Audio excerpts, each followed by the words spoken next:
morning sa inyo mga pare ko. Welcome back ulit sa aking munting channel. It's me again, Moto2 mga pare ko. Today's video mga pare ko, ituturo ko sa inyo kung paano magkabit ng upuan ng usapin ng motor natin. Ito ano lang to, basic lang to. Yung mga iba alam naman na siguro. Ito para sa mga hindi pa alam, para hindi na kayo nagpapakabit ng umuupa. Ito lang kailangan natin. Itong gun, tawag dito, gun tacker. Tapos bumili tayo ng halagang dalawang ganito, yung bahala, halagang 10 piso isa. Tapos ito pinakover. Ito lang unang-una natin gagawin. Ayan, sa unang-una, yan, inano lang natin dito. Tapos dyan yung unahin kakabit.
Pupukon nyo lang.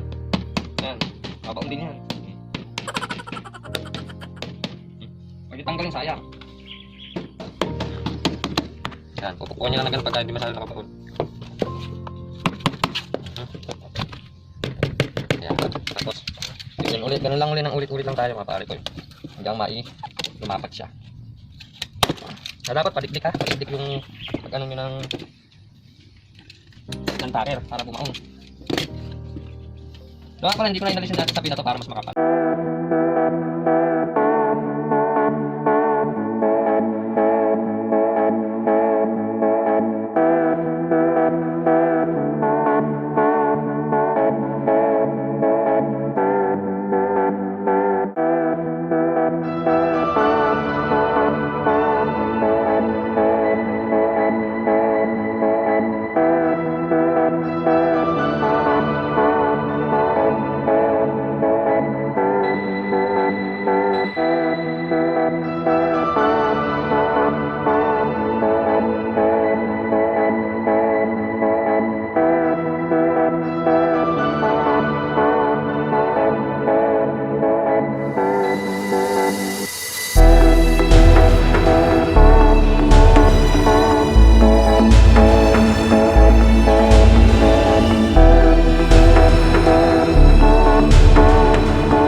Dito.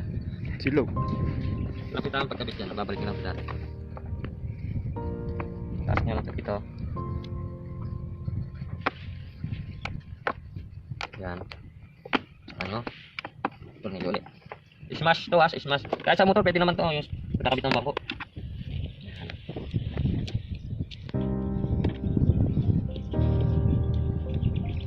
Yan natin may isasara siya.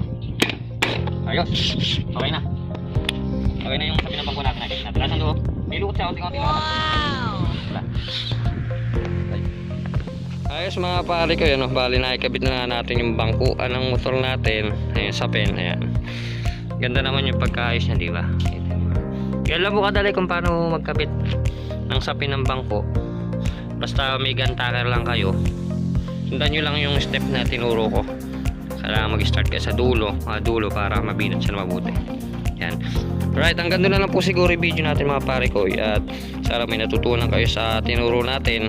Kahit pa paano. Ito yung para sa sa may mga hindi nakakaalam itong tinuro natin mga pare ko. Alam ko simple lang to o basic lang sa inyo, sa iba to. Pero ito para sa mga hindi alam, para hindi na sila nagmuupa pag magkakabit ng sapin ng motor. Basta may gantaker lang po kayo. Yun, hanggang doon na lang po siguro yung video natin at maraming salamat po sa pagsusubaybay nyo. At syempre kung bago pa lang kayo sa aking YouTube channel, huwag nyo kalimutan mag-like, comment, and share. Syempre mag-subscribe na rin kayo. I-click nyo na rin po yung bell notification para mag-update kayo sa mga video pa natin na ilalabas. Hanggang doon na lang, it's me again nga pala, Motodom. Okay po, bye bye po.